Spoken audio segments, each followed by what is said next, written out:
standard deviation.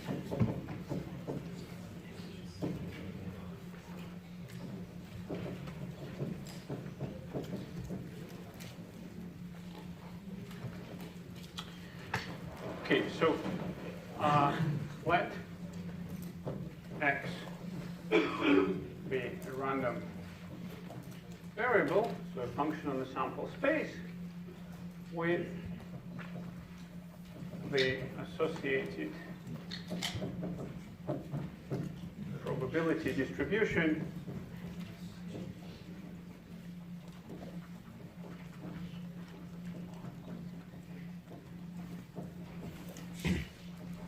f of x, and let x belong to the set of values x1, x2, x sub n. So these are the possible values of our random variable, and therefore f of x1, f of x2, and so on are the probabilities for each value.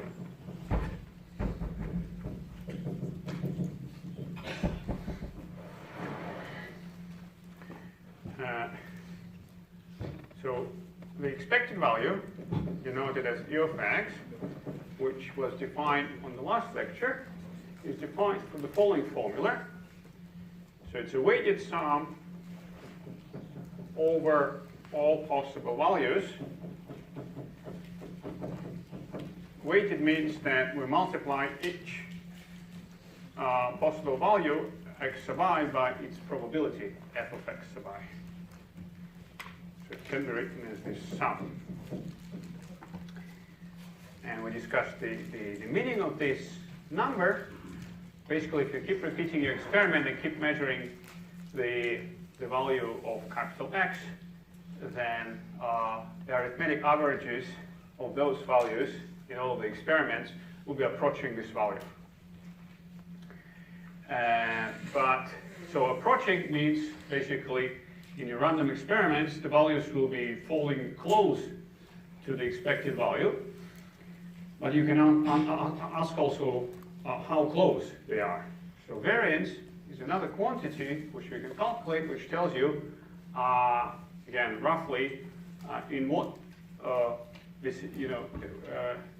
how close the values will be falling to the near the expected value.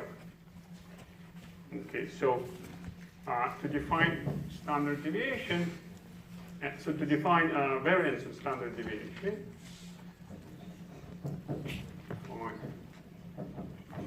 variance, we can consider also the expected value for the square of the random variable. So the square is a function whose values are squares of the values of x. And the expected value of the square is the weighted sum of the squares. So it's x1 squared times the same probability plus x2 squared times probability of x2, and so on. So we can consider the expected value of the square, right? And it's not harder, if we know all the x's and all the f's, it's not harder to calculate this quantity than to calculate the expected value. And now the variance is defined as follows. So it's denoted as var of x, and it's equal to e of x squared minus e of x, the whole thing squared. This, in the second term here, this e of x is the expected value.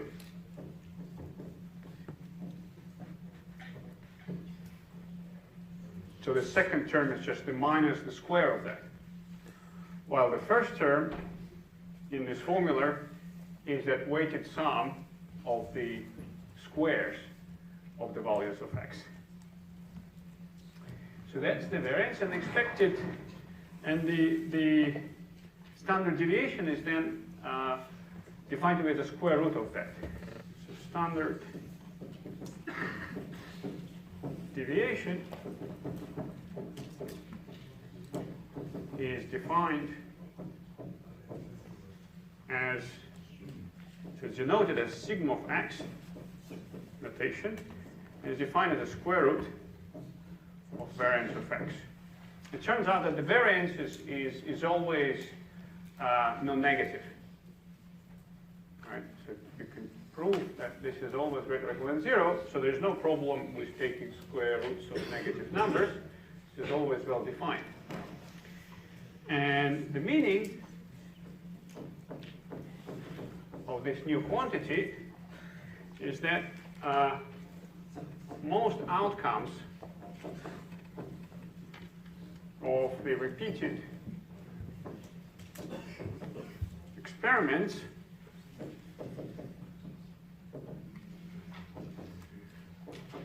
lie in the interval E of x minus sigma of x and E of x plus sigma of x.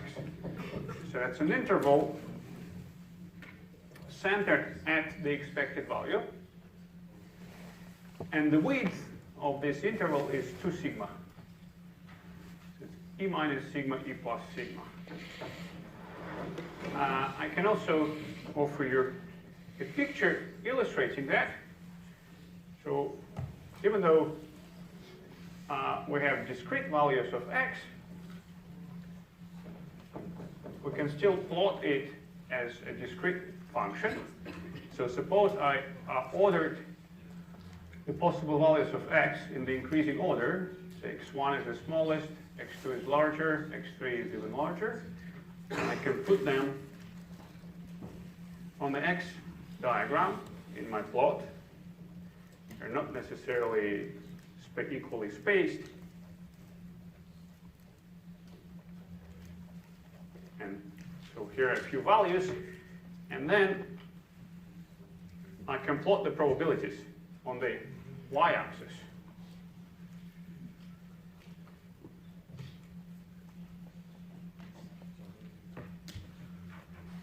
So expected value, it will not coincide with any of the values of small case x. It might coincide or it might not. It will be lying somewhere,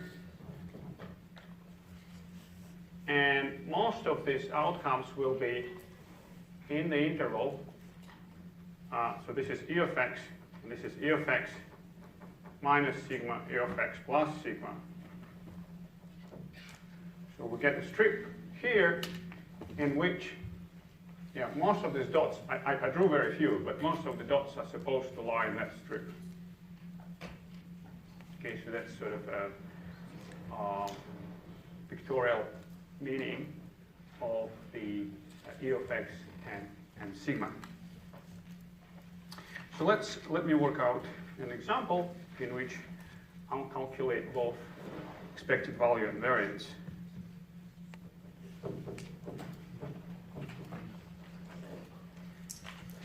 So let's consider an experiment in which we toss a fair coin twice,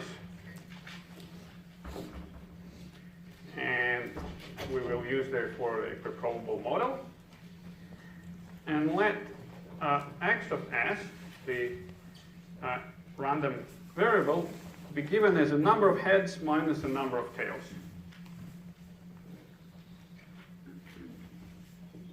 Number of heads in the string in the sample point s minus the number of tails.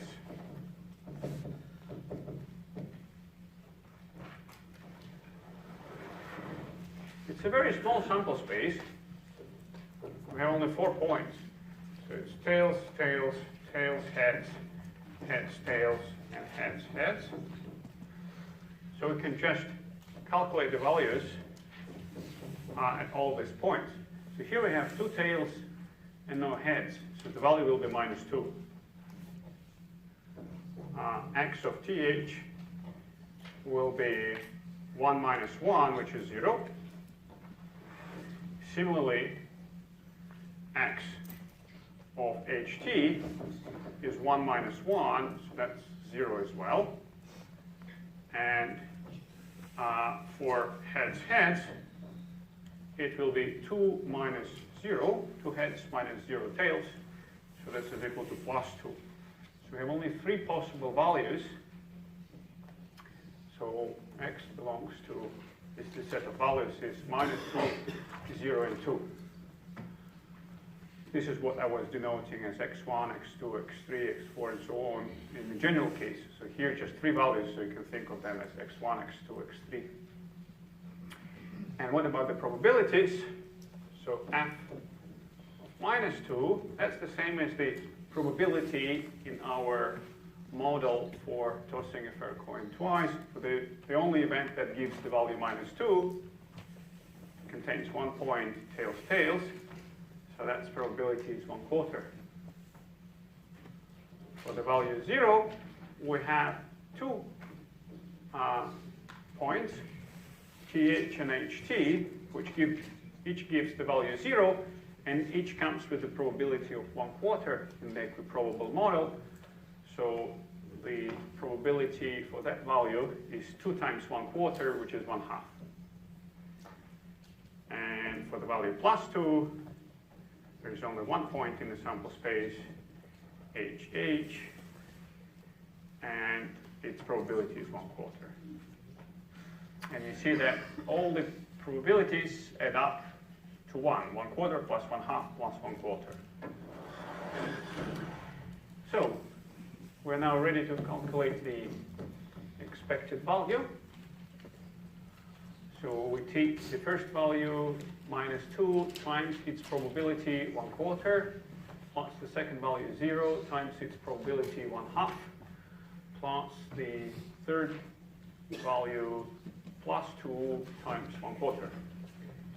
And we see that adds up to 0.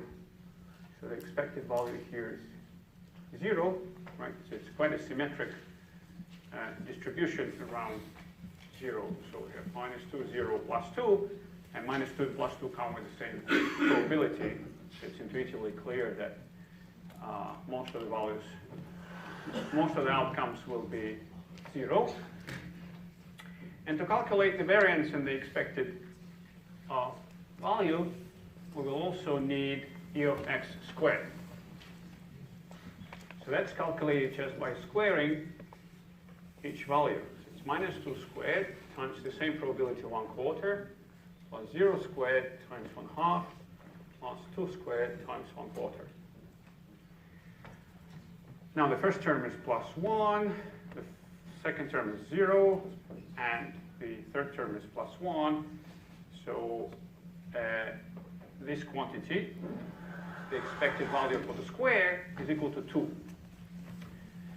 And therefore the variance of x, that's by the general formula, is e of x squared minus e of x and the whole thing squared. So substituting from above, I get here 2 minus 0 squared. So the variance is equal to 2. And therefore, standard deviation sigma, just the square of that, square root of that, that's square root of 2. Okay, so that's how you calculate these quantities in general. Any questions, please? Anything in these calculations not quite clear? How I calculate? What did I substitute it for?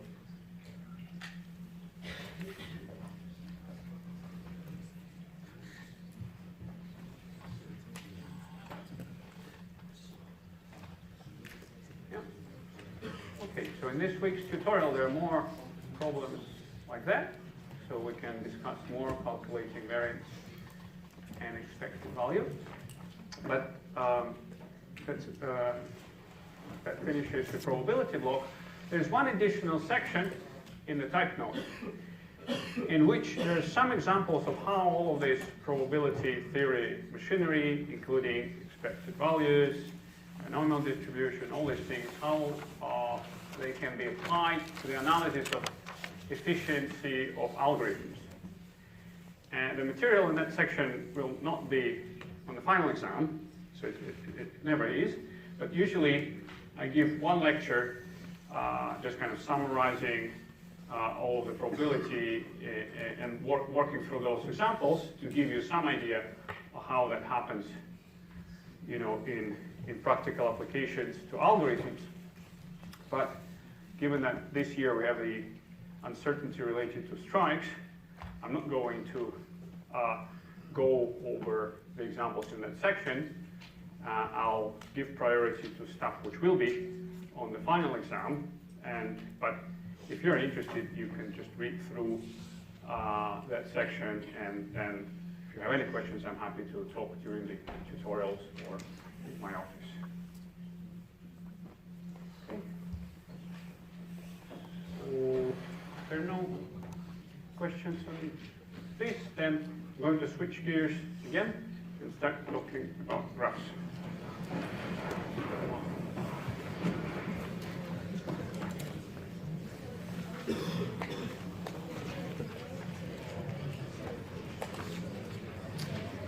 So graphs or graph theory, yes, it's a branch of discrete mathematics. I'll start right from the formal definition.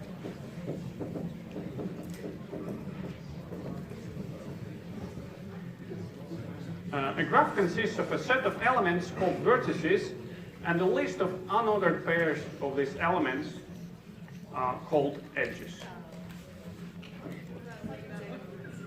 A graph consists of a set of elements called vertices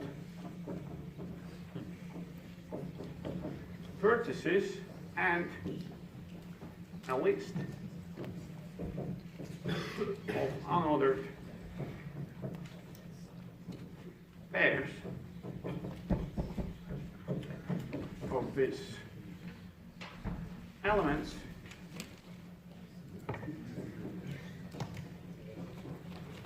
called edges. Here's an example of a graph. So the set of vertices we will typically denote as capital V. Well, if we're working only with one graph, or we will need more notations.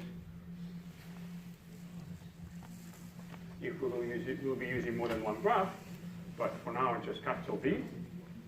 So for this particular graph, the vertices are labeled by letters.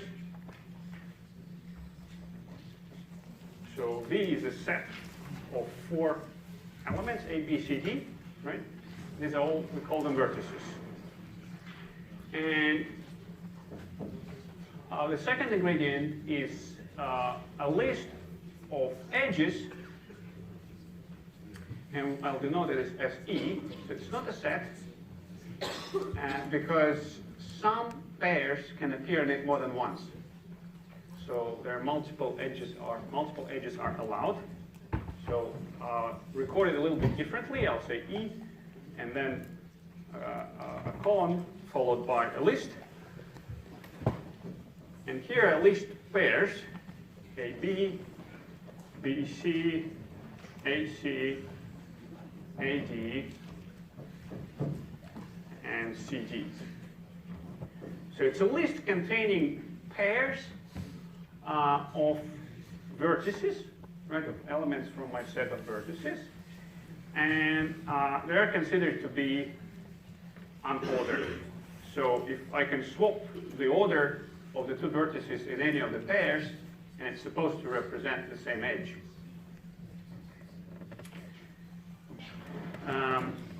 We can draw a graph. So if it's a small question, is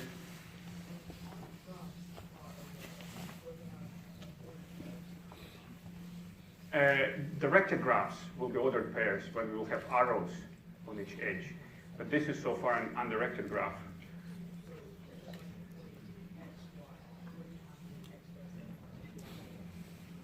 Not in general, not. I mean, in directed graphs, yes, when there is a specific order, you go from point A to point B. But at the beginning, I'm defining so-called undirected graph, so that there's no fixed order chosen between a pair of vertices. So we can draw a graph by drawing vertices as points or dots and attaching labels to them, and edges as links connecting the respective pairs of points. For this graph here, the picture which represents it, so it will have 4 vertices, A, B, C, and D. And I next look at the list of edges, and whenever I see a pair, I connect them by a link. So I have a pair AB, so I draw a link, BC, a link, AC, a link, AD,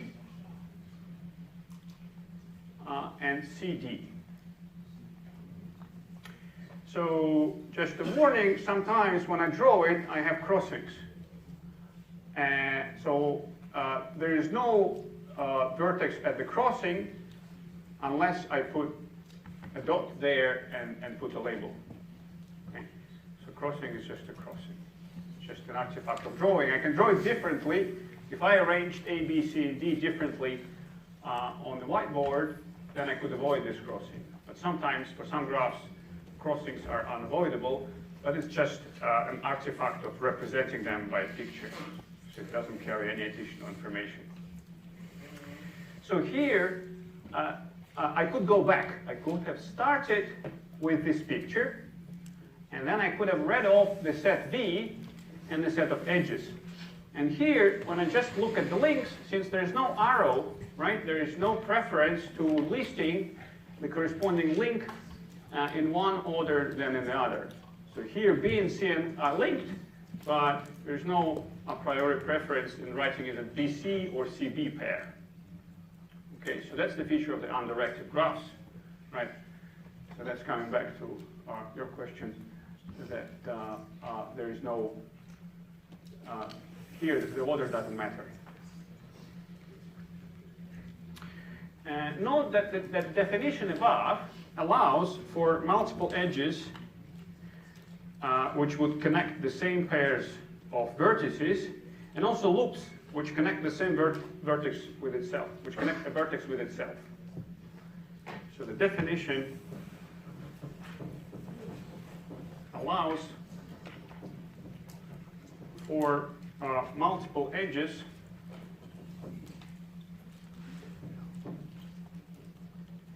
and loops. Here is an example of another graph which has both features.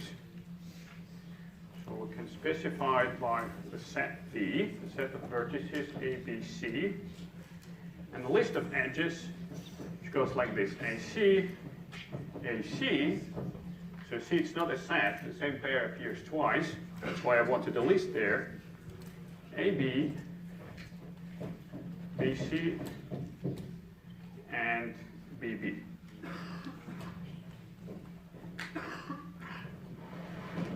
If we draw this graph, it will look like this. It has 3 vertices, A, B, and C. And the first edge is listed twice, AC, AC. So I draw 2 of them. And I also have AB, BC, and BB. So this vertex BB, this pair BB represents a loop. Okay, let's just draw a loop. when the vertex is linked to itself.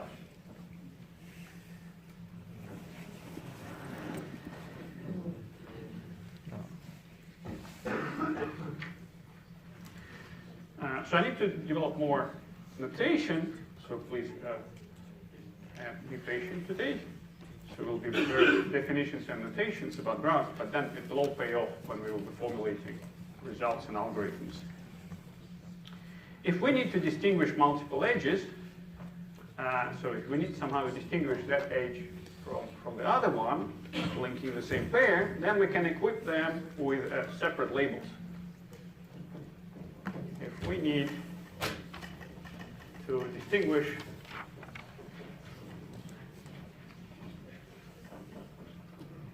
multiple edges, we equip them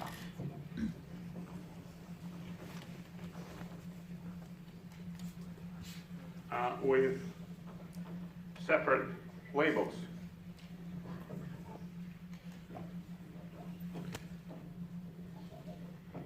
And so typically I'll be using E1, E2, E3, and so on.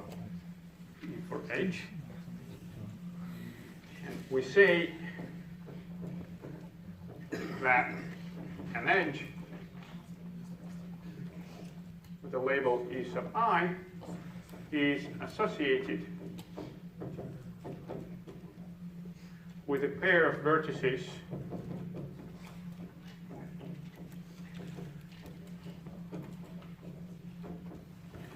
that it connects. It's just some terminology.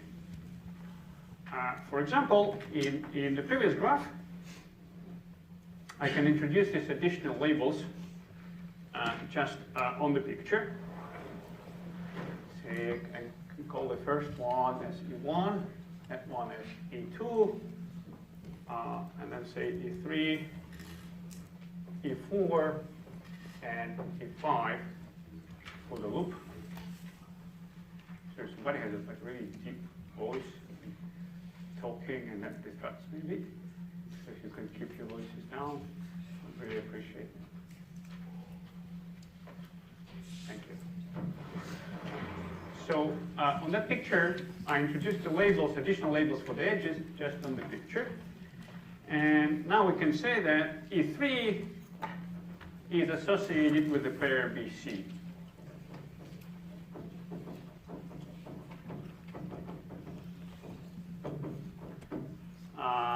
E1 and E2 are both associated with the pair AC. E1 and E2 are both or each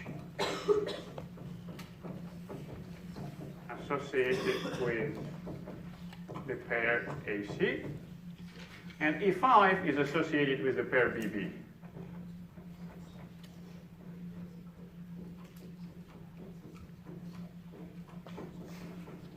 With B. Okay, I need to change the marker.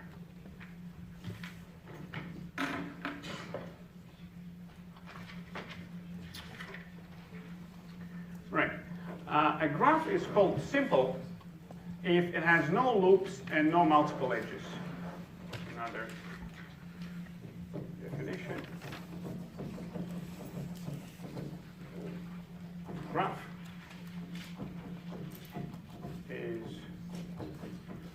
called simple if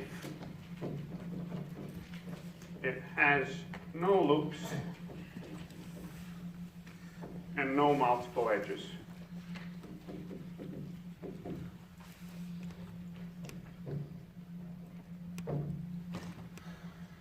In some books about graphs, the terminology is different. For example, what we call a simple graph, in those books are called just a graph. And what I call a graph, they call a pseudograph or multigraph. So just a warning that in some books it's a bit different. So always, when you read something, always make sure, what is the terminology accepted in that book. So I'll stay consistently with these two. Just graphs allowing for multiple edges and loops and simple graphs, no multiple edges or loops. So if we have a simple graph, then we can represent it by a pair of sets. So a simple graph can be represented or specified by two sets. So sometimes I will write G for the whole thing, graph. It's a pair V and E, where V is the set of vertices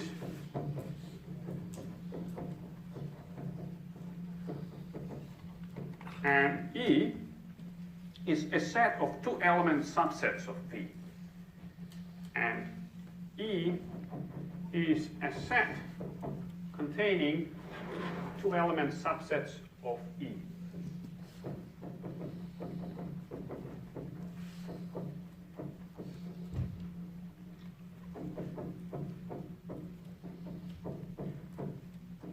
Of V. And then you see if E itself is not a list but a set, then repetitions are not allowed, because in any set we cannot have the same element listed more than once. So that would forbid multiple edges, which are represented by exactly the same pair. And when we say that we have a two-element subset, so it's an ordered pair, and in that pair repetitions are not allowed either, so you cannot have pairs like BB, because that wouldn't be a two-element subset, right? Because that would have one element listed twice.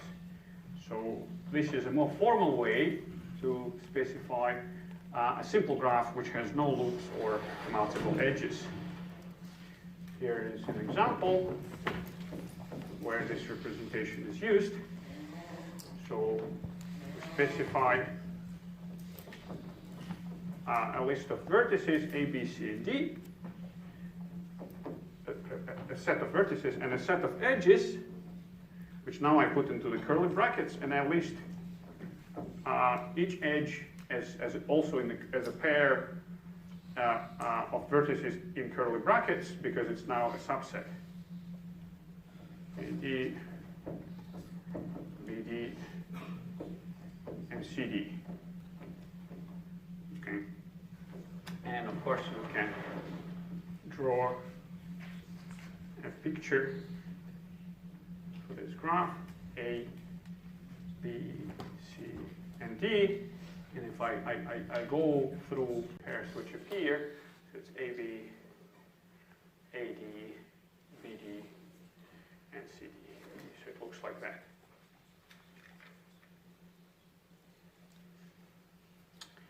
All right, so those were graphs and simple graphs. Those didn't have any orientation on the corresponding edges. Now I define directed graphs.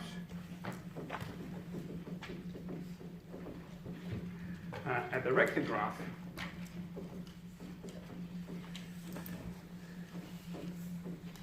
is a graph for which every edge is equipped with a direction depicted by an arrow. So that is a graph for which every edge is equipped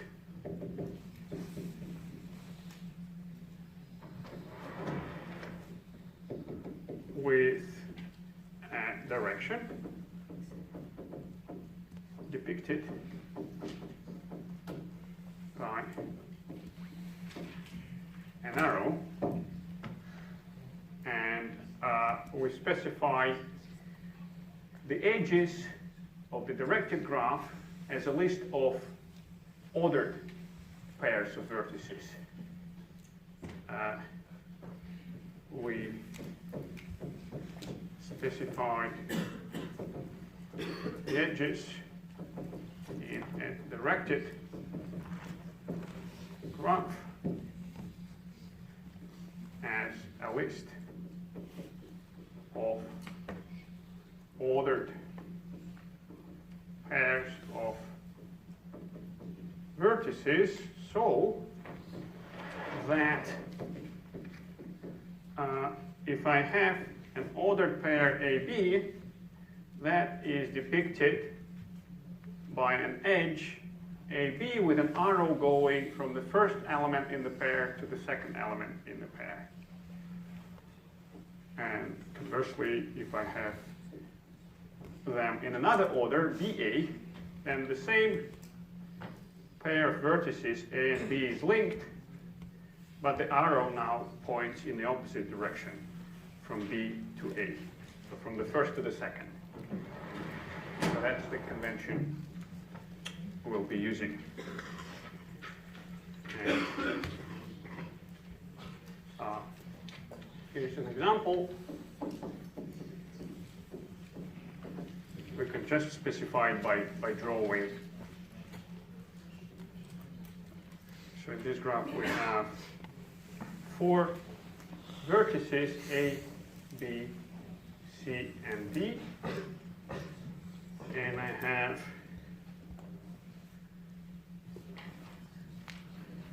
6 edges, and each edge is equipped with an arrow.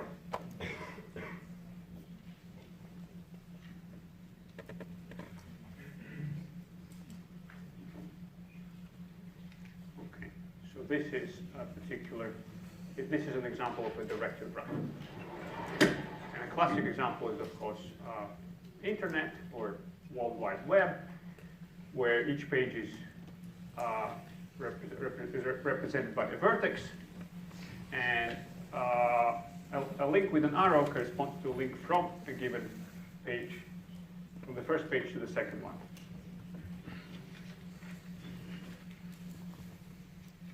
All right.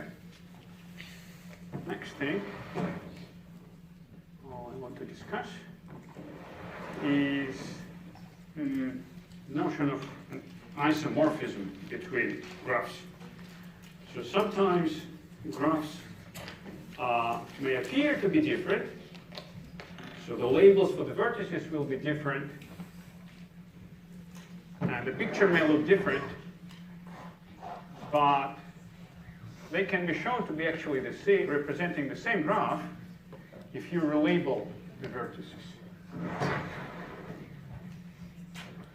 So I'll first say it a bit more precisely, and then I'll give you examples and we'll discuss this. So if 2 graphs, they have the same set V and the same list, 2 graphs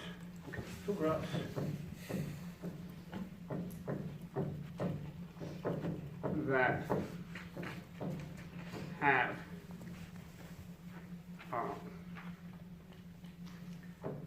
sets V1, V2, and lists V1, V2 are called isomorphic if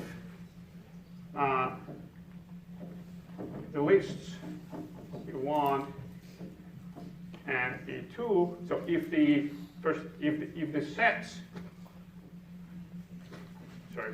sets V1 and V2 coincide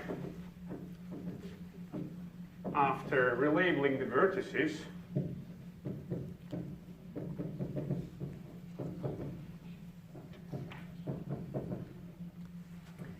and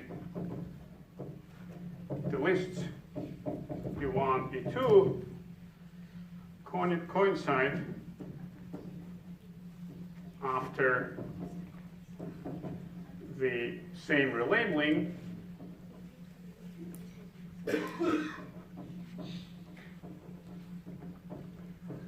and a possible reshuffle of the order in the lists. So lists might be just different by an order in which elements are listed, and a possible reshuffle or rearrangement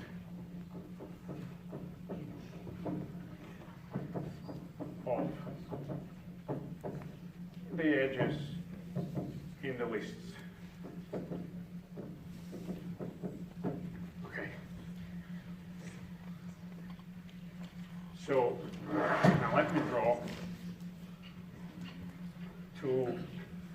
graphs, which will look different, but which will be isomorphic. Right, so the first one looks like this. So I'll call this G1.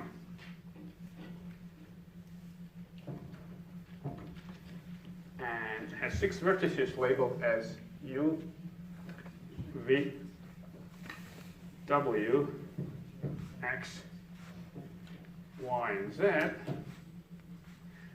And the edges will look like this.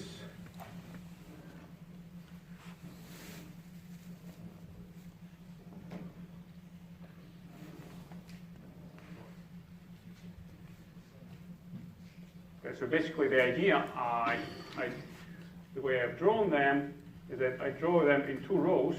So the upper row U, V, and W, and the lower row X, Y, Z, and each vertex from the top row is linked to each vertex from the bottom row, but not within the rows themselves. So that's my graph G1. The second graph, G2, will be represented by a different picture, and here I'll arrange my vertices to be the vertices of a hexagon.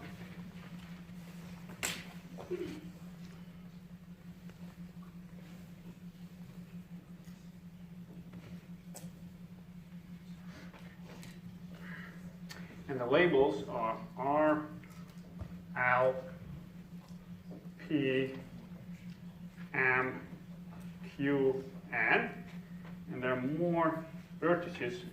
There's some of the diagonals. Some of the diagonals in the hexagon are included, namely 3 diagonals. Again, nothing special happens at the crossings, it's just artifact of drawing. So that's my graph G2. So I represent them here by these pictures, and I can of course read off easily for each one the set of vertices G1. It will contain these 6 vertices, U, V, W, X, Y, Z. And for the second graph, it will be also a set containing 6 vertices, LP, M, Q, and R. And then I can read off the links and then write down the lists of edges, E1 and E2. So they may look different, right? It's not immediately clear just by looking at the picture that it's actually the same graph as far as all the connections are concerned, but one can show it so that G1 and G2 are isomorphic. And to establish this, we relabel the vertices. Say we can relabel the vertices in the first graph by saying U should be labeled now as L, V should be labeled as M, U should be labeled as N, X should be relabeled as P, and Y should be relabeled as Q, and Z as R. And if you do that, the pictures may still look different. Right? In the first picture, we have these 2 rows facing each other, and a certain rule I specified how they are linked. In the second picture, I have them arranged in a hexagon. But alternatively, to avoid all the kind of what's the word? Accidental order that you observe on the picture when you look at it, to avoid it, you can just list the edges. And the claim is that if I start with the list of edges for E1, where I have the pairs UZ, UX, UY, right, and so on, if you apply this relabeling, then E1, the list E1 will go into, so since U goes to L, Z goes to R, this will go into LR. UX will go into LP. And UY will go into LQ. You'll find out that actually this will be the list of connections, the list of edges of the second graph, G2, right? Possibly just listed in a different order. But if you would reproduce the picture now, just looking at the list E1, and if you decided to put them in that order in the vertices of the hexagon, it would look exactly the same. So although they appear to be the same, they actually are isomorphic, and as far as mathematics is concerned, their properties are exactly the same. Yes? Are you sure they're the same? Because in the right graph, hexagon, Yeah. every vertex connects to 3 other vertices. On the left one, there are some of them connected. No. Oh, I forgot, because I forgot. Thank you. Because I spelled out the rule, but that is missing. Sorry, I just didn't notice when I was drawing it. I said the rule that everyone from the top is connected to everyone at the bottom. Okay. Sorry, I just was drawing it quickly and missed one connection, but thank you. Very good. Yeah, they're the same. I mean, what the easy checks are, they must have the same number of vertices, right, 6 and 6, and the same numbers of edges, but it still doesn't guarantee that they're the same. So really, the way to check that they're the same is to find an appropriate relabeling. And mathematically, it's a hard problem, right? Imagine you're analyzing some data represented by graphs, some, I don't know, networks. You're comparing two networks. And they arrive as huge lists. There is, I don't know, 10,000 vertices and millions of edges between them. So it's a huge piece of data. You cannot just draw them and then stare into them. Even in this example with 6 vertices, it's not so quick to realize that they're the same. So it's really a practical question to compare two lists, V1, U1, V2, E2, representing two graphs, and decide whether they are actually isomorphic, which means the same for all practical purposes, or they're different. Because you should be, what would be your strategy? You should start trying all possible relabels. But you can imagine this is so long, because basically any relabeling, it has to do with the order, right? So there are as many relabelings as there are different ways to order a list of vertices. Because we can imagine, for example, listing the vertices in graph 2 in a fixed order. And then listing these vertices of the first graph in a different order, so that if you match the two lists, it will tell you how we should relabel. And the number of ways to order a set of n elements is the n factorial.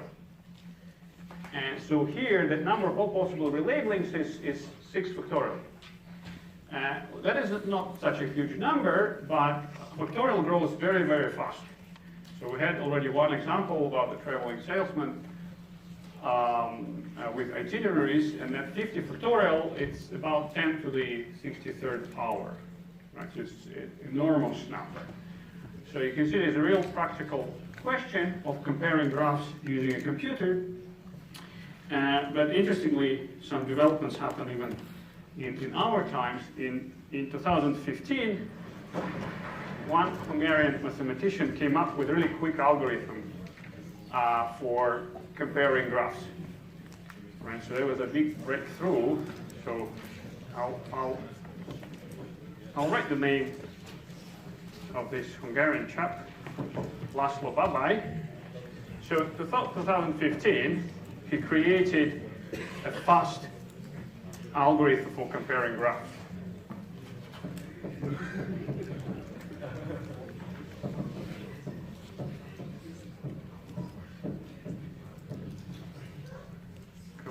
Comparing graphs. And then a loophole was found in 2016, and that was fixed and still standing. So and precious result. So that's a good point to stop. I will continue with